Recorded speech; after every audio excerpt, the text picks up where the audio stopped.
Alors, je ne saurais identifier, si vous avez commencé à suivre la première vidéo, et bien ça c'est la deuxième, je ne saurais dire avec exactitude ce qui va suivre maintenant. Parce que qu'est-ce qui s'est passé après que le médecin m'ait donné le comprimé? Donc je ne sais plus si c'est avant que j'ai eu le comprimé le complément alimentaire de mon époux ou bien c'est après, je ne sais plus trop, je ne peux plus situer l'événement, mais le Seigneur m'avait fait passer par une situation. Donc, j'ai vécu quelque chose. J'ai vécu quelque chose. Donc, j'ai eu un songe. Un songe. Donc, sur cette chaîne, vous allez trouver déjà une vidéo là où je parle du songe pour vous dire que le songe, les rêves, c'est important. Les rêves, c'est important parce que ça peut, lorsque vous ne rêvez pas, ça peut être dangereux pour vous parce que il y a des choses, il y a des victoires qu'on a dans les rêves. Donc, j'ai eu un rêve et dans ce rêve, le Seigneur pouvait me faire passer par une chose. En fait, je ne sais pas trop comment vous expliquer cela. Mais ce que je sais, c'est que je m'étais retrouvée en face d'un enfant, un enfant très malade et pratiquement mourant, vous voyez, pratiquement mourant, très petit, qui avait perdu vraiment qui n'avait pas de poids, un bébé, c'était un bébé très petit, mais à cet instant, je n'avais même pas encore vu que c'était un bébé. J'avais vu un tout petit enfant, chétif, mourant, et qui avait besoin de la vie. Je ne sais pas si j'explique ça bien, qui avait besoin de la vie. Donc, cet enfant avait quoi de particulier? Il ressemblait beaucoup à mon fils, donc de la grossesse miraculeuse dont j'ai déjà parlé. Il ressemblait beaucoup à cet enfant. Donc, à cet instant, j'ai saisi cet enfant, je l'ai attrapé et je l'ai ramené. Donc, c'est comme si j'étais dans, je ne sais pas trop, au ciel. Hein? Je ne sais pas comment vous expliquer ça. Vraiment, c'est des choses qui sont spirituelles, je ne peux pas comprendre. Moi-même, je ne comprends pas. Mais ce que je sais, c'est que dans mon rêve, je venais à peine de sauver un enfant. Un enfant qui était mourant. Un enfant qui n'allait pas vivre. Donc, j'avais sauvé un enfant. J'ai saisi cet enfant. Je l'ai arraché des bras de quelqu'un. Donc, l'enfant était dans les bras d'une personne. Je l'ai attrapé et je l'ai ramené. Et quand je l'ai ramené, et là, dans le rêve, le Seigneur pouvait me faire comprendre que je venais de sauver la vie de cet enfant. Cet enfant allait mourir. Cet enfant allait mourir. Donc, j'ai ramené cet enfant à la vie. Et quand je me réveille du truc, étant donné que cet enfant ressemblait beaucoup à mon fils, je suis allée alors dans le secret, parce qu'il faisait tard. Je me suis levée, je suis allée dans le secret et je suis allée prier. J'étais allée prier, je commençais à chasser les démons, à chasser l'esprit de mort, l'esprit de maladie. Parce que pour moi, mon fils devait être souffrant. Donc je me disais, ça, le Seigneur est en train de me montrer ce qui va se passer sur mon fils si je ne me lève pas en prière. Donc je commençais à prier. J'ai fait vraiment, je priais, je chassais les démons, je chassais et autres. Donc j'ai chassé l'esprit de maladie, de mort et autres. Et là, c'est quelque chose d'inquiétant. C'est que je me dis, mais attends, il y avait un souci. Cet enfant était petit. Cet enfant était très petit. Tandis que mon fils, il a déjà 3 ans. Et quand tu le vois, il n'a même pas là le corps d'un enfant de 3 ans. Mon fils a le corps d'un enfant de 4-5 ans. Parce que les gens, quand je disais qu'il avait 3 ans, les gens n'arrivaient pas à croire qu'il avait 3 ans. Ils me disaient, mais attends, il est comme si quelqu'un qui a 5 ans. Donc, j'ai dit, mais l'enfant était très petit. Et puis, j'ai dit que c'est quelle histoire? Mais je n'ai pas fait le rapprochement avec les prières que j'avais déjà commencé à faire sur le fait que je voulais tomber enceinte. Donc, c'est pour ça que je vous dis, je ne sais pas si c'est au moment où j'ai reçu le comprimé ou c'est avant. Mais je pense que c'est avant d'aller à l'hôpital que j'avais fait ce rêve. Je ne sais plus trop. Vraiment, je n'ai pas envie de trop m'avancer pour ne pas dire ce qui n'est pas vrai, mais comprenez que cette étape s'est passée, donc où j'ai fait le songe et que j'étais allé arracher l'enfant dans les bras de quelqu'un. Je me souviens que c'était dans les bras de quelqu'un, j'ai arraché l'enfant et j'ai ramené l'enfant. Et le fait de ramener l'enfant à la vie, donc c'était ramener l'enfant à la vie. Donc j'avais compris que mon enfant allait vivre, mais pour moi c'était mon fils. Donc mon fils qui est Faith, et vous comprenez finalement, Faith est exaucé, le nom de la chaîne. Donc je pensais que c'était Faith. En temps, c'était pas Faith, c'était ma fille qui devait arriver, mais je n'avais toujours pas compris, jusqu'à ce niveau, je n'avais pas compris qu'il s'agissait de ma fille. Vous allez comprendre par la suite. On va avancer.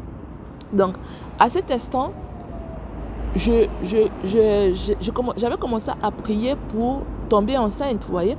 J'avais commencé à prier pour tomber enceinte, mais je fais ce songe. Donc, quand je fais ce songe, je ne fais pas de rapprochement, je me soucie pas. Pour moi, c'est un songe que j'ai fait. Donc, un songe où le Seigneur me rappelle qu'il faut beaucoup prier parce que mon fils peut tomber malade. Parce que vous savez, quand vous avez un rêve, soit si vous l'acceptez, vous allez voir la chose arriver, soit vous pouvez refuser la chose.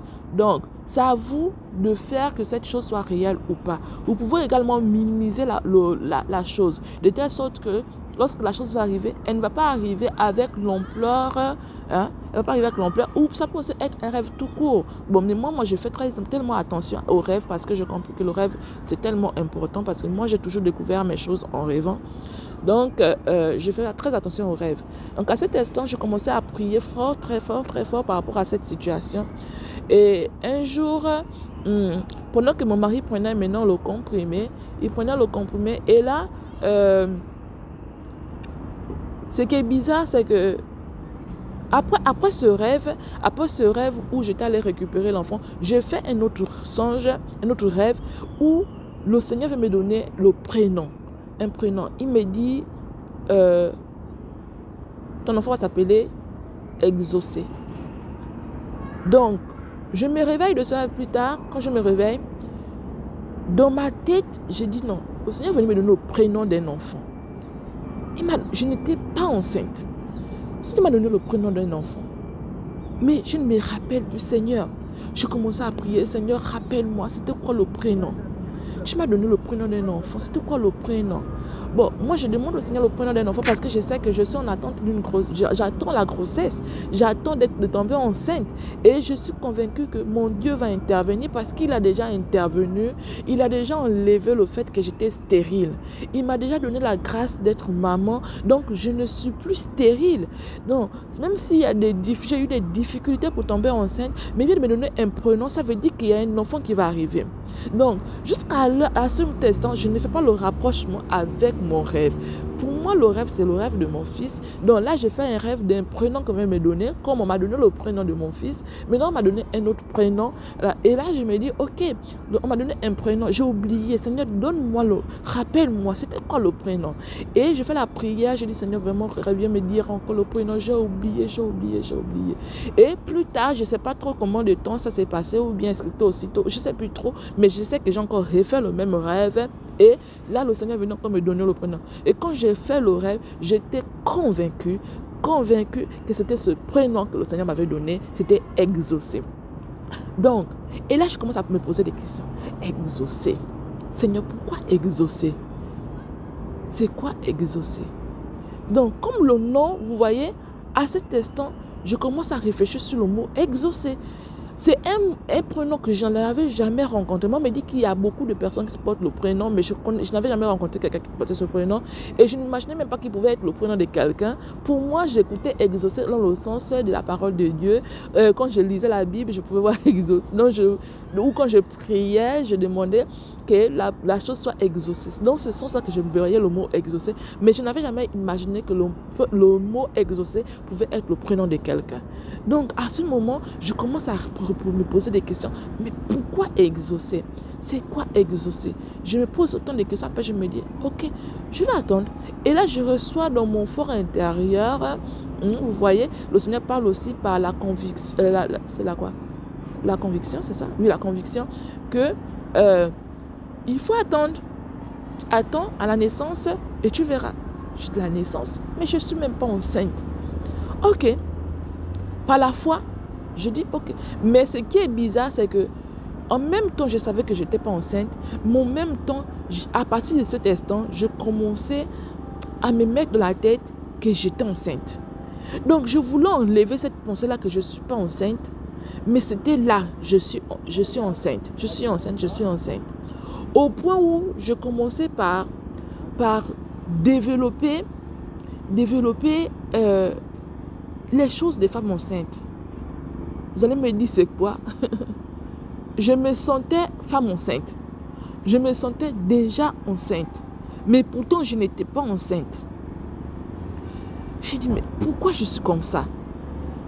Je voulais enlever cette pensée de ma tête pour ne pas être, je ne sais pas s'il faut dire déçu ou quoi, mais je n'arrivais pas à enlever cette pensée. C'était vraiment ancré en moi, cette histoire de grossesse. Je dis, mais comment j'ai fait? Comment j'ai fait pour pouvoir enlever ça de ma tête? Je ne suis pas enceinte, mais je ressens déjà les symptômes des femmes enceintes. Donc, quand j'allais, en tout cas, vraiment, je ressentais tellement au point où je me suis dit non. Sachez que quand je ressentais ces choses, le médecin m'avait déjà dit que vous avez tant de périodes et si la période arrive et que vous ne tombez pas enceinte, vous revenez, je vous fais des examens. Donc, c'est comme ça que moi je me dis non, l'histoire là, c'est trop louche. Je vais acheter le G-test. Je vais acheter le G-test, je vais à la pharmacie et là je demande à la pharmacienne de me remettre un G-test. Elle me présente les G-tests, elle me dit non, celui-là, il est comme ceci, il est comme ça. Après, elle me dit non, celui-là est strong. Donc, celui qui est strong, là, celui qui est pour moi performant et autre, il était le plus cher. J'ai dit, ah, est-ce que ça vaut la peine de faire ça? Je ne suis pas enceinte.